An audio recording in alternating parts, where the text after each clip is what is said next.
हिजो बेलुका कस्तो खतरा हावा हुन्डरी चलेको होइन guys. Hello guys, I hope सबैजना सन्चै हुन्छ होला। म पनि एकदमै सन्चै छु अनि welcome to my day 24 new mini vlog होइन गाइज।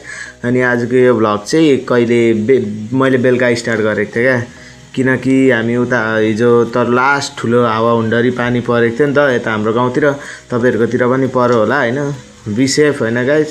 अनि त्यस पछाडि चाहिँ हामी हावा हुन्डरी चलेपछि अब भिलेज लाइफ हो के गर्नु गयौँ भने हामी टक्क ल्याएर कहाँ गयौँ भने बाबा म दादा मिलेर दाउरा खोज्नु गयौँ क्या। दाउरा पनि सब सकिरहेको थियो घरमा। अनि टक्क ल्याएर हामी चाहिँ राति नै 9:30 बजीतिर दाउरा खोज्नु गएको थियौँ। अनि दाउरा खोज्दै थियौँ अनि एकछिनपछि बाबाले के भनिदिन्छ सुन्नु नि। लु भन्नु नि केही हुँदैन त। लु भन्नु त फेरि अर्को चाहिँ देखा न हामी त गाउँले मान्छे हो हामीले त कसै। अनि बाबाले पनि भनिहाल्नुभयो टक्क लाएर। अनि यता बाबा र दादा चाहिँ दाउरा पनि भाँच्दै हुनुहुन्थ्यो अनि म चाहिँ पुरा भिडियो गर्दै बसिरहेको थिएँ क्या। अनि दादाले यता लाइट देखान पनि भन्यो अनि दादालाई लाइट पनि देखाइदिएँ।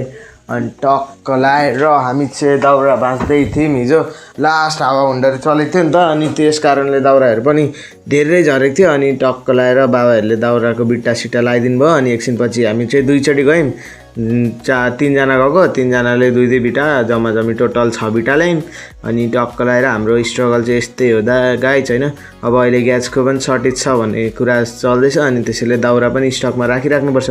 अब सुँगुरलाई चारो पकाउनु पऱ्यो यता खानासाना पकाउँदा। अनि ग्यास सकियो भने आमाले सक्नु हुँदैन। अनि म पनि उठेर बिहानै खाना पकाउनुपर्छ। अनि त्यसैले दाउरा चाहिँ स्टकमा राखिराख्नुपर्ने हुन्छ। अनि टक्क लाएर हामी एकतिरको चाहिँ हामीले दाउरा त्यति भएको थियो हाम्रो दाउराको कलेक्सन। अनि बोकेर हामी लाग्यौँ घरतिर होइन। टक्क लाएर कस्तो गलेको क्या सखुवाको दाउरा, त्यही माथि भारी न भारी हुन्छ। अनि म चाहिँ भारी भए पनि चिलमा होइन टक्क लाएर फोन बोकेर भिडियो गर्दै हिँडिरहेको छु होइन।